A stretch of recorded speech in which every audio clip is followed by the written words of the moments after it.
As far as paranormal experiences go, poltergeist encounters are without a doubt the most volatile and disturbing, short of encounters with demons. A poltergeist case is not the same as a normal haunting. In the case of a normal haunting, ghosts and apparitions can maintain a presence for years, whereas poltergeist cases usually last up to 18 months and are much more violent and shocking. Despite the continued debate as to whether paranormal activity does exist, there have been many chilling poltergeist cases over the last few decades, and some have even grabbed national headlines. The Enfield poltergeist case is believed to be one of the most legitimate and credible cases of paranormal activity ever recorded, and ever since, violent poltergeist cases have never been far from the focus of paranormal investigations. One case, which was privately investigated but never achieved much fame, is the Penhold Poltergeist case. In 2009, a group of paranormal investigators were drawn to a chilling poltergeist case in the town of Penhold in Alberta, Canada. Though the coverage has been almost non-existent and the documentation is hard to come by, this one-of-a-kind case is possibly the most terrifying 21st century poltergeist case. So today we will be examining what happened during January 2009 in that old family home, and we will be analysing the theories and possible explanations behind this haunting. Whether it is true or not, this has been by far my darkest project ever to research, and so viewer discretion is strongly advised. Otherwise, sit back, relax, and get ready.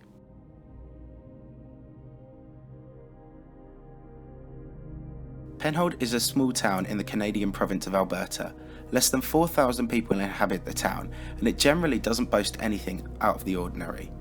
However, on the 28th of January 2009, a group of Canadian paranormal investigators were called to a suspicious family home in the town.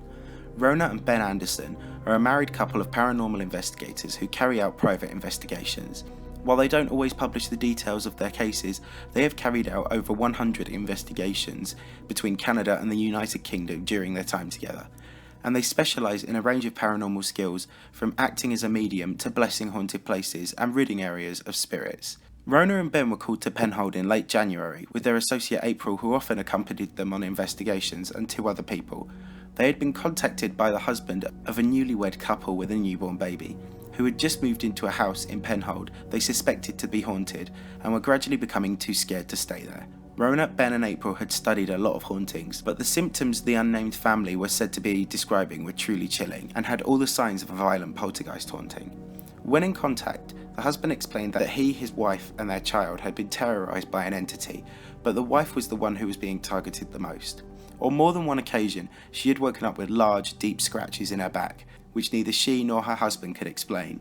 At night, she would hear inaudible whispering and talking in her ear. While these are all fairly common side effects of a poltergeist haunting, there was more causing concern. Both she and her husband claimed at night they could hear the noise of a grown male crying coming from the baby's room, and, unusually, they could also hear vomiting noises. Occasionally, the pair would see shadowy figures around the house, particularly in the basement, and footsteps could be heard upstairs at times that all the family were downstairs. Rona and her associates looked into the history of the house, but, save for it being built in 1970, details were few and far between. There was no information of the previous owners in 39 years, and there was nothing really documented about the house. Upon arriving on the 28th, Rona and April, who were more perceptive to spirits, went about conducting a séance within the house, looking for the entity. It didn't take long for them to find it, but it was more than they expected. The house was in fact being haunted by two male spirits, and both led unpleasant criminal lives in life. Also, in the laundry room, they picked up on what appeared to be the remnants of a worn pentagram that had been marked before and then scratched off. The ladies went about attempting to learn more about the spirits, and they soon found more. Both these men in life were frequent users of illegal drugs, mainly crystal meth, and they would kill neighbourhood animals, and had also been practicing black magic. The presence of meth binges went a long way to explaining the vomiting sounds coming from the baby's room at night. One of the spirits was described as tall, thin, and in his early 20s. And from him Rona sensed a stark nervousness and timidity, which she believes may have been because this spirit had been led astray by the other spirit in life. The second spirit was described as stronger and more violent, and was thought to be the perpetrator for a lot of the ghostly happenings. He was described as overweight and shorter, and had far more clouded spirit energy, with both mediums finding it much harder to gauge information from him. The infrared video that they took with them on their investigations picked up some strange spirit orb activity and a weird ribbon-like anomaly which they had never seen anything similar to in their time. Both were residing primarily in the basement, and so Rona set about attempting to lead them to the light and bless the house. However, there would be one final signature haunting from these two spirits that leave this as one of the strangest and most inexplicable poltergeist cases of recent times. Rona conducted the blessing and it went as expected. The lesser entity went into the light quite easily. She also believes to this day, according to her website, that he had remained earthbound partly by his friend and partly by the fact that he was scared of the consequences in the afterlife for his sins in real life. The second entity took a lot more work, but eventually went into the light. His spirit energy was described to be a lot stronger, and so there was more to clear in the way of dark energy when removing his soul. The blessing was conducted and all was normal again, except for one terrifying final message. The previous Tuesday, on the 20th of January 2009, the husband had received a 5-minute long message on the home phone of an unexplained screaming which did not sound artificial.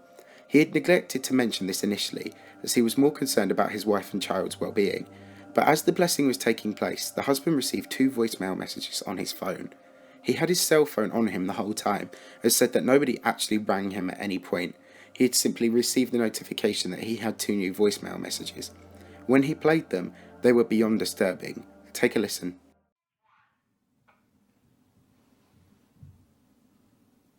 You have 2 saved messages. First saved voice message.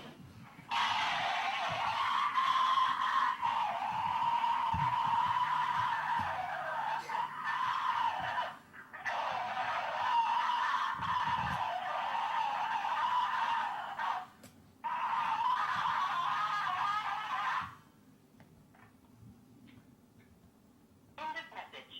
Erase this message. Press 7. To save it, press 9. Message will be saved for 5 days. Next message.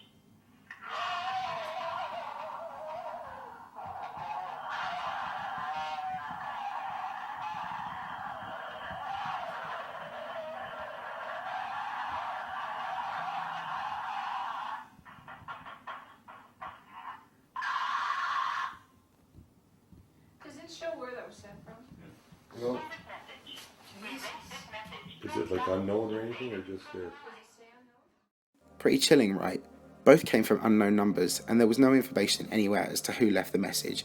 Both voicemails were allegedly sent to a sound analyst after too, who confirmed that they were not artificially engineered.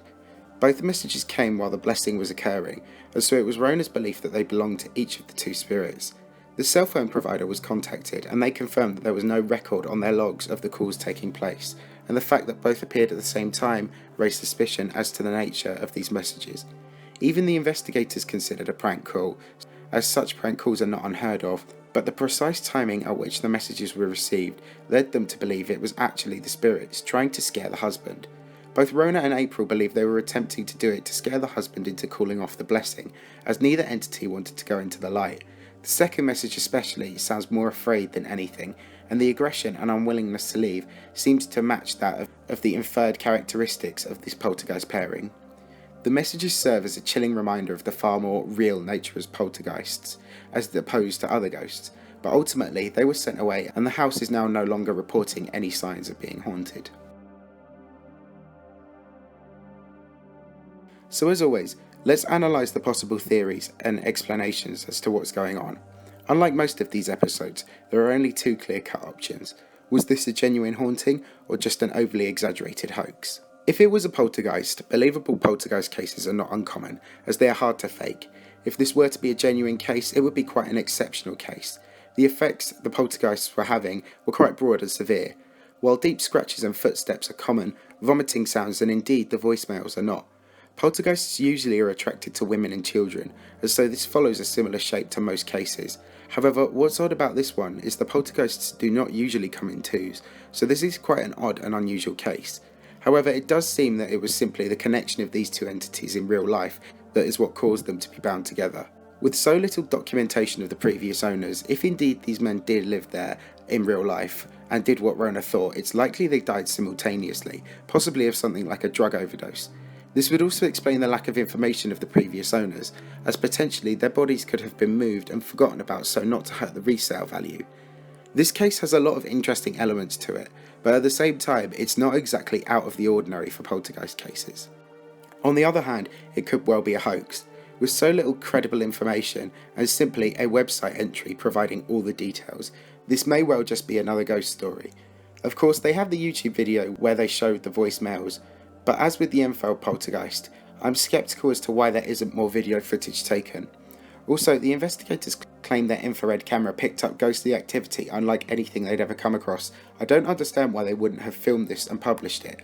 After all, there's far more in it for Rona and Ben Anderson if they are able to make their investigations more credible. This one recently got a mention on Top 5s 8 years after it occurred, but it might have been better covered if they had shown more footage of their investigation. Of course, even they elaborated on the potential for it to be a prank by someone who knew the family, but in this case I don't really think this fits the case. The possibility that this could be a poltergeist is not unlikely in my opinion. Poltergeist cases grab headlines all over the world for just how real they are, with the most famous being the Penhold Poltergeist. Generally, while anyone can fake a ghost haunting or a shadowy figure, poltergeist hauntings are much harder to fake and take skilled people to pull them off. As semi-professional paranormal investigators who clearly seem to enjoy studying the paranormal world, I don't really think Rona and Ben Anderson have the drive to be fraudsters. That being said, they may not be out for personal gain. Generally, it comes down to whether you believe in ghosts. If you do and are sure of their existence, then all this stuff makes sense. Spirit energy, seances, blessings, leading spirits into the light. If ghosts do exist in some form, then I'm sure this is a legitimate story. That being said, the Large Hadron Collider has now technically proved that ghosts are all but impossible to exist. So most ghost stories will now have to be questioned of their legitimacy. I'm in two minds about this case. For a newlywed family with a newborn baby, this would require a lot of determination to fake scratch marks and authentic ghost voicemails, especially back in 2009. That said, besides the voicemails, there was never any actual documented evidence of this stuff happening. All I've used as the base material for this episode is the story, and it may well be just that. Overall though, this isn't an uncommon case in the grand scheme of poltergeist hauntings, but if such things exist then this is certainly a terrifying and chilling one. Whatever the case, Rona and Ben Anderson have a great website for detailing many of their trips around the world, chasing the paranormal, so if you'd like to read more, I'll link their website in the description. If you do not believe in ghosts, please don't send any hate over to them, as it's just unneeded, and this is their lifetime passion, and I think it's really cool. All that's left is for you to make up your mind. You never know, a poltergeist could be making its way to you this very minute. I thank you very much for watching and I hope you enjoyed. If you did, please leave a like and help this video, and if you're new here, if you could consider subscribing and checking out some of my other videos, then I'd really appreciate it. Thanks a lot guys, I'll see you all soon.